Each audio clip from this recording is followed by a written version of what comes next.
Pak Teddy Minahasa, kata Bu Linda, di dalam kapal itu mau nyisihkan 100 kilo dari 2 ton sabu itu, ya, tapi uang 20 miliar itu bukan uang pribadinya. Iya. Katanya. Itu adalah uang-uang dari... Perkenalan beliau ini seperti apa sih, Ibu Linda dengan Pak Teddy? Ibu Linda dengan Pak Teddy, sepengakuan Bu Linda ya, itu kalau nggak salah di persidangan dia sampaikan itu 2013 kalau nggak salah. 2013 bertemu di Hotel Klasik. Nah, Hotel pada Klasik saat ini itu di Jakarta. iya. Oke. Dan itu diakui kan, gitu. Jadi Pak Teddy bilang berkenal di Klasik, bukan berarti Ibu Linda, kalaupun statement itu buruk di mata masyarakat, bukan berarti dia mengelak kan? Dia kan mengakui. Nah, dia mengakui bahwa dia sebagai PR, GRO kalau nggak salah. GRO itu apa? General Relationship.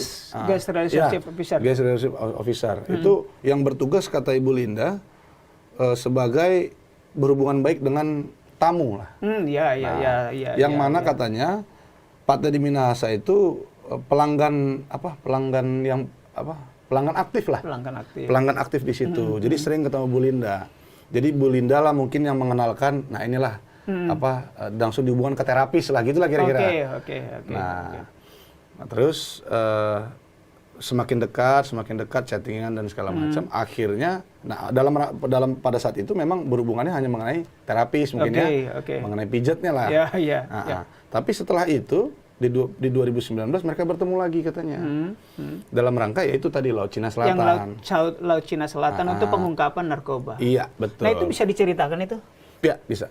Jadi memang saya tanya pada saat booming ya, perkara ini booming. Awal-awal saya bertemu dengan Bu Linda, saya langsung tanya, Bu Linda, pengakuan lawyernya Pak Teddy Minahasa, pengakuan Pak Teddy Minahasa melalui lawyernya, pada saat itu masih Bang Henry Yosodiningrat, itu bilang bahwa katanya ditipu oleh ibu, dia mau menjebak ibu. Kan memang Bu Linda kan di dalam, Pak, ya kan, Bang Domu ya. Jadi dia itu kan nggak lihat di media pemberitaannya gimana. Saya sampaikan, saya bilang, katanya ibu nipu Pak Teddy Minahasa dikarenakan pengungkapan Laut Cina Selatan dan Pak Teddy Minahasa rugi 20 miliar. Terus sampaikan, dia bilang itu bohong semua. Dia bilang, mengenai Laut Cina Selatan oke, benar. Ya, tapi uang 20 miliar itu bukan uang pribadinya. Katanya. Itu adalah uang-uang dari rekanannya katanya, adik lettingnya katanya yang dimintai, terus juga sahabatnya. Jadi itu uang hasil kumpulan-kumpulan katanya untuk Pak Teddy Minahasa mengungkap besar. Nah, pertanyaan saya juga kan ke Bu Linda terus dalam rangka apa ini? Kok mau? Karena pada saat itu setahu saya cari-cari info di 2019 itu dia salijemen. Staf ahli Kapolri bidang manajemen. Artinya tupoksinya bukan memberantas narkoba gitu kan? Bukan, karena hanya staf ahli kan. Nah, terus saya tanya, kenapa kok bisa staf ahli mengungkap narkoba? Iya, dia beritahu Pak ke saya, kata Bu Linda. Dia beritahu bahwa dia ini ingin jabatan strategis di polisi, di Polri, katanya. Terus saya tanya, loh terus apa hubungannya? Iya, kalau mengungkap perkara kan pasti dilirik sama Pak Kapolri katanya. Ya kan, kalau dilirik dia bisa, ya kira-kira dia bisa inilah untuk minta jabatan strategis lah karena sudah mengungkap besar. Karena pada saat itu kapal yang mau lewat dari Laut Cina Selatan itu dari Myanmar bawa 2 ton sabu. Nah, terus saya tanya, apa benar emang nggak jadi katanya? Iya Pak, nggak jadi itu bukan karena saya nipu. Jadi yang benar itu, Pak Teddy Minahasa, kata Bu Linda, di dalam kapal itu mau nyisihkan 100 kilo dari 2 ton sabu itu. Oh, jadi kalau tertangkap 2 ton sabu di kapal, iya, betul, mau disisihkan 100 kilo untuk? Dijual katanya. Berarti bersama dengan kasus yang... Nah, kalau kita hubungkan mirip kayak memang 14 Oktober itu. Ya, mirip dengan yang ini kan juga sama. 14 Oktober diungkap Polres Bukit Tinggi 41,4 disuruh sisihkan. Nah, kalau kita lihatnya situasi di situ mirip yang diceritakan Bu Linda ini kan. Jadi suruh sisihkan juga 100 kilo. Jadi dia dapat jabatan strategis karena ungkap 2 ton sabu, dia dapat juga dari 100 kilo materinya. Gitu. Kata Bu Linda. Kata Bu Linda. Kalau saya lihat dihubungkan dengan perkara ini mirip memang. Iya. Karakter tabiat kali ya. Saya juga nggak kurang paham lah.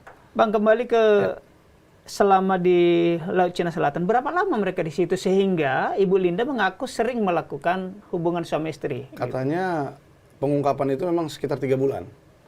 baru kembali ke 3 bulanan di sana. Ke 3 bulan di laut. Oh, lama juga. Enggak. Jadi katanya 3 bulan itu kadang-kadang ada dia menyender. Oh, Kapalnya proses. nyender, Oke. beli apa segala Berlabuh macam, ya. berlabuh, terus balik lagi gitu. Tapi pengintaian itu memakan waktu 3 bulan. Iya, karena kan menunggu kapal lewat kan harus bolak-balik. Oh, dalam proses itulah mereka semakin dekat ya. Iya, dan katanya memang ada beberapa orang yang nggak selalu di situ. Kadang-kadang ada naik helikopter, jemput, balik lagi. Ada yang begitu. Nanti ada balik lagi, begitu juga ada katanya. Jadi betul timnya ya.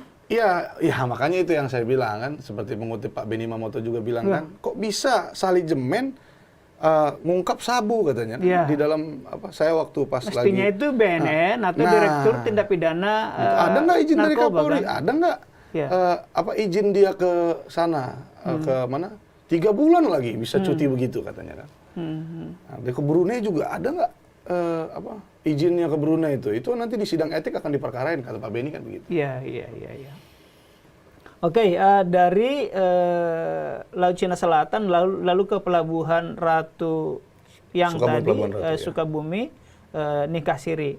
Lalu kemudian ke yang kita tahunya kan 14 Oktober tuh, yang saat bersamaan Pak Jokowi kumpul perwira-perwira tinggi di istana, lalu disebut saat itu kan ada 8 orang Kapolda positif gitu kan, walaupun dibantah gitu. Ternyata Pak Teddy Minahasa. Nah, di sekitar kasus itu bisa diceritakan Bang detailnya?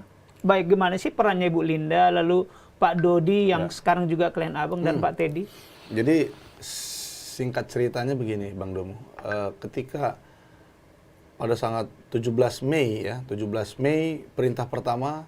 Kenapa saya katakan di sini perintah? Awalnya kan kita perintah karena asumsi PH. Setelah kemarin ahli ngomong itu adalah sebagian BB diganti tawas, ya kan? Kalimat itu perintah katanya kan. Nah, kalau dibilang di situ perintah memang berarti Pak Dodi ini menjalankan perintah kan gitu. Tanggal 17 Mei dikatakan sebagian BB diganti tawas. Habis itu tanggal 20 dan tanggal 21 Mei itu dibilang Mas, pastikan ya Mas, gol betul yang kita bahas tadi katanya. Jadi apa yang tadi yang dibahas berarti kan ada komitmen sebelumnya yang sudah dibahas. Yaitu perintah tersebut, terus juga Pak Teddy menyuruh Pak Dodi untuk menyisihkan. Habis itu juga tanggal 23 Juni kalau nggak salah itu baru dikenalkan Ibu Linda. Dikirimlah kontak person Bu Linda ke Pak Dodi untuk dihubungi. Nah, setelah itu baru Pak Dodi berhubungan dengan Bu Linda, dan singkat cerita memang Pak Dodi ini menyampaikan ke saya bahwa dia merasa tertipu. Karena pertemuan awal dibilang ini untuk bonus anggota katanya. Walaupun nggak tahu bonus anggota ini sabunya yang dibagi-bagi untuk anggota atau hasil penjualannya untuk anggota, dia nggak tahu. Habis itu pada saat pertemuan H-1 sebelum rilis tanggal 18 Mei kalau nggak salah 18 Mei dibilang di Hotel Santika tuh bahwa nanti akan ada undercover katanya. Dia sebut akan ada undercover. Ternyata setelah pemusnahan di bulan Juni itu dibilang tolong carikan lawan. Tolong carikan lawannya. Apa itu arti lawan itu apa? Pembeli. Okay. Jadi maksudnya yang Pak Dodi semula berpikir itu untuk bonus anggota atau mungkin itu untuk misi undercover katanya kan. Bahkan dipikir Pak Dodi katanya ini mungkin untuk konsumsi Pak TM kali ya atau rekan-rekannya. Nah, dalam BAP Samsul Ma'arif dan Pak Dodi itu begitu katanya. Mereka berpikir apa jangan-jangan Pak Teddy pakai ya katanya. Ini buat apa ya? Mereka nggak tahu Bang. Tapi setelah disuruh cari lawan, nah di situ berasa gila ini. Gue disuruh cari pembeli, gila. Nah, disitulah baru Pak Dodi mengulur-ngulur waktu. Makanya sempat Pak Teddy dalam chatnya ada tuh, Mas itu Anita Cepu kok nggak dikontak Mas? Sempat beberapa hari Pak Dodi tuh nggak mau kontak sebenarnya, nggak mau. Jadi saya rasa memang benar-benar bahwa klien saya ini ya gitu diarahkan dia sebagai alat aja. Dalangnya kan kalau dalam wayang tuh dalang lah Pak TM itu kan. Nah alatnya bonekanya itu sih inilah. Kau kesini ya. Berarti dari komunikasi tadi, Pak TM mengontak Ibu Linda, juga menugasi Dodi.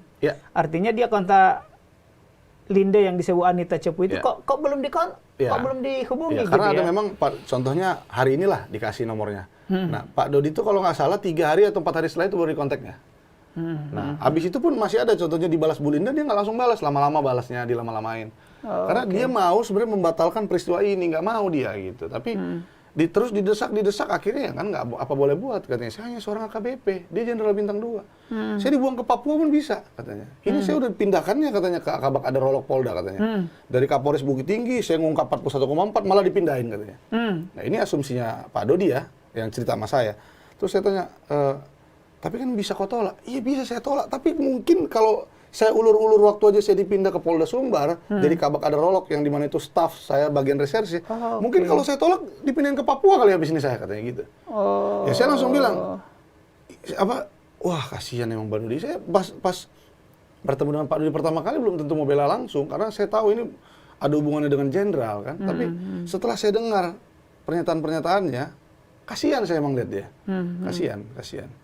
Jadi tapi pangkatnya kan sudah perwira itu, Bang. Sudah perwira, Pamen, perwira menengah, betul. Artinya AKBP. dia masih tetap di bawah kuasa pengaruh seorang Kapolda. Memang saya tanya sama dia, emang bisa? Kamu bilang tadi Pak Dodi bilang dipindah ke Papua. Oh bisa, dia kan koneksinya kemana-mana, ke SDM, Mabes, tinggal dia telepon lightingnya, pindahkan itu, pindahkan ke Papua sana.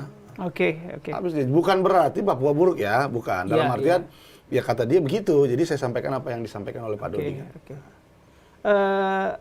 Kembali ke Ibu Linda.